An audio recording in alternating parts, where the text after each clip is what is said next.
última sexta-feira, acadêmicos de Direito da SECAL participaram de um fórum com o objetivo de estreitar conhecimentos com cada uma das áreas jurídicas. Para tanto, alguns palestrantes foram convidados a falar um pouco sobre sua área de atuação. Dr. Flávio Zanin, delegado-chefe do 4º Distrito Policial de Ponta Grossa e também responsável pela Delegacia do Adolescente. Bem, nós temos diferentes atribuições tanto no âmbito operacional quanto no âmbito administrativo. No âmbito operacional, nós fazemos a identificação da materialidade e autoria de infrações penais, sejam elas praticadas por adultos ou adolescentes, e também visando identificar a prática da infração penal no sentido de que ela tenha efetivamente se constituído. No âmbito administrativo, nós fazemos com que as unidades elas tenham, então, o seu trâmite, elas tenham a sua organização que é própria, subordinada aos escalões da Polícia Civil, tanto no que diz respeito à parte de contratações eventuais, quanto na administração como um todo. Para se chegar ao cargo de delegado de polícia, o que o advogado vai precisar fazer? Na verdade, não é imprescindível que ele seja advogado, ele deve ser bacharel em Direito e, sendo bacharel em Direito, ele então irá se candidatar ao concurso público. Nesse concurso público, existe um rol de disciplinas que devem ser estudadas, ele fará uma prova. Uma vez aprovado, né, nessa fase inicial, ele então fará outros testes de caráter psicológico, psicotécnico e, posteriormente, um exame de aptidão física. Uma vez que ele esteja em plenas condições, ele pode então frequentar o curso na Escola Superior da Polícia Civil e aí ele ser investido no cargo. Para a Delegacia do Adolescente, é necessário cursos especiais? Na realidade, não especificamente em relação à situação da Delegacia do Adolescente, mas é importante que o delegado esteja efetivamente preparado para a função que ele vai desempenhar na unidade. Então, tanto na Delegacia do Adolescente quanto na Delegacia da Mulher, que são delegacias especializadas, quanto outras existentes na capital, estelionato, desvio de cargas e dessa mesma natureza, é importante que você tenha um conhecimento anterior da situação, uma vez que vai trabalhar com um público específico. Meritíssimo juiz do Tribunal de Justiça do Paraná, Dr. Francisco Carlos Jorge. O juiz tem atribuições jurisdicionais, ou seja, de resolver os conflitos de interesse que existem entre as pessoas, de uma maneira geral, e tem também as funções administrativas, de administrar sua vara, seu órgão judiciário onde ele atua, né? Seja no tribunal, seja administrar seu gabinete, administrar os cartórios, né? Então são várias as atribuições do juiz. Mas basicamente essas várias atribuições, elas se resumem nessas duas, que é a jurisdicional, que é dizer o direito das partes dentro do processo e prestar e administrar a sua unidade jurisdicional onde ele atua. A decisão de um juiz é soberana? Toda decisão judicial ela é soberana, no sentido desde que ela transita em julgado. Então, se você pegar um juiz um juiz substituto que começou hoje, ele der uma decisão num processo, qualquer que seja ela, processo complexo ou não, ele der uma decisão e não for interposto recurso no prazo hábil, essa decisão é soberana. Ninguém pode mudar ela, nem o STF, nem o STJ, nem o Tribunal de Justiça, nem o Tribunal Regional, certo? Mesma coisa, uma decisão de um juiz de instância final, ou mesmo do tribunal. O que importa é que ocorra o fenômeno da coisa julgada, ou seja, que passe o prazo sem que as partes tenham interposto o recurso devido e ela torna-se soberana. O que é necessário para se chegar a ser um juiz? É necessário você estudar, né? Se graduar em Direito, estudar mais um pouco, passar num concurso público de provas e títulos e ser nomeado, então você poderá ser um juiz de direito. Promotor do Juizado Especial Criminal, Dr. Júlio César Caldas. Doutor, o que um acadêmico precisa saber a respeito do Ministério Público?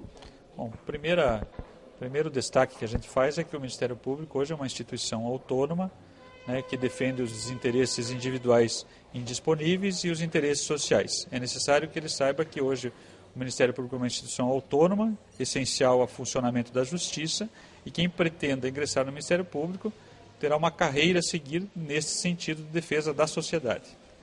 Qual é exatamente o trabalho de um promotor? O promotor de justiça hoje trabalha em diversas áreas. A maioria das pessoas conhece a atribuição criminal do promotor de justiça. Isso já foi realmente uma fase do Ministério Público. Não que hoje ele não esteja trabalhando com crime. É a principal atividade ainda hoje de um promotor de justiça, da maioria dos promotores.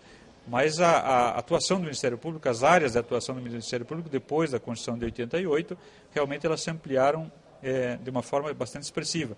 O Ministério Público trabalha com criança e adolescente, trabalha com idoso, trabalha com proteção de meio ambiente, trabalha com proteção de consumidor, trabalha com saúde pública, trabalha com proteção ao patrimônio público. Ele se tornou verdadeiramente hoje um advogado da sociedade, não mais um advogado do Estado, e sim um defensor da sociedade, até mesmo contra a eventual arbitrariedade do Estado. Para um profissional chegar ao cargo de promotor, o que é necessário?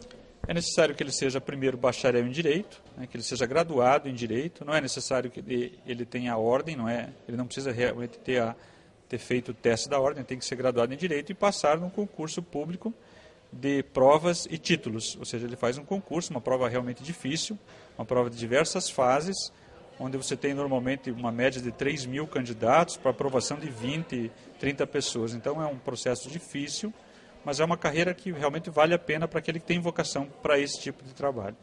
Doutora, qual a importância de um fórum como esse para os acadêmicos de Direito? Na verdade, como esses acadêmicos eles estão nos primeiros anos do curso, então poder trazer esse pessoal de fora da comunidade, cada um representando uma das profissões justamente da área, representa tudo para que eles possam efetivamente começar a conhecer as diversas carreiras jurídicas as quais eles vão optar lá para frente no final do curso. A SECAL, ela costuma realizar sempre esses fóruns?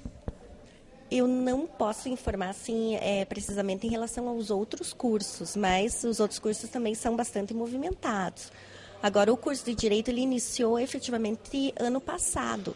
Então, justamente por ser um curso recente, nós estamos sempre procurando dar um viés para o curso atrelado à cidadania também. A cidadania, direitos humanos e a tudo aquilo que esteja relacionado às profissões deles. Então, no passado, até na época de eleições, nós estivemos recebendo também os candidatos a prefeito. Então, normalmente, questões da atualidade, a gente está procurando trazer aqui para dentro da SECAL. Então, essa é a primeira turma que vai se formar em Direito pela SECAL. Exatamente. Na verdade, hoje nós estamos reunidos ali, são 4 turmas, né? Nós abrimos inicialmente com uma turma de verão, depois uma de inverno no mesmo ano, e esse ano, no começo do ano, a procura foi extremamente grande pelo vestibular da faculdade e acabamos tendo que abrir 2 turmas já no início do curso. Como acadêmico, qual a importância de um fórum como esse? Olha, é muito importante porque o acadêmico de Direito, ele entra no curso, ele começa a escutar um monte de coisa que ele nunca viu na vida, né? É uma vida nova, ele ingressa numa vida nova. E daí, aqui o caso da SECAL, eles colocaram um promotor, um advogado e um juiz federal e um delegado para explicar bem como é a profissão deles, porque todo mundo, você entra no curso de Direito, fala de juiz, fala de promotor, fala de delegado, só que na verdade você não conhece qual que é o trabalho deles na real. E aqui, como que eu posso dizer, nesse evento que a SECAL promoveu agora, eles trouxeram o juiz para contar um pouco mais sobre o trabalho dele, como que você faz para ingressar na magistratura, e como que... Então é de uma grande valia para o estudante de Direito, porque sem um evento desse ele não tem noção do que está acontecendo, como que funciona. Entendeu? Como iniciante do curso, a partir do momento que agora você já ouviu um pouquinho de cada um deles, você diria que você já teria uma base para saber mais ou menos aonde você quer chegar? Sim, porque é muito complicado a gente falar onde a gente quer chegar, porque eu no começo do curso, quando eu entrei com o propósito de não advogar, de fazer um concurso público e tal, assim como eles, ingressar numa magistratura de juiz ou promotor e tal. Mas agora eu já estou mudando completamente a minha concepção a respeito disso, eu já quero advogar. Então, até o final do curso, você muda várias vezes, você não sabe o que você vai... Porque o direito ele abre um leque muito grande de profissões para você, né?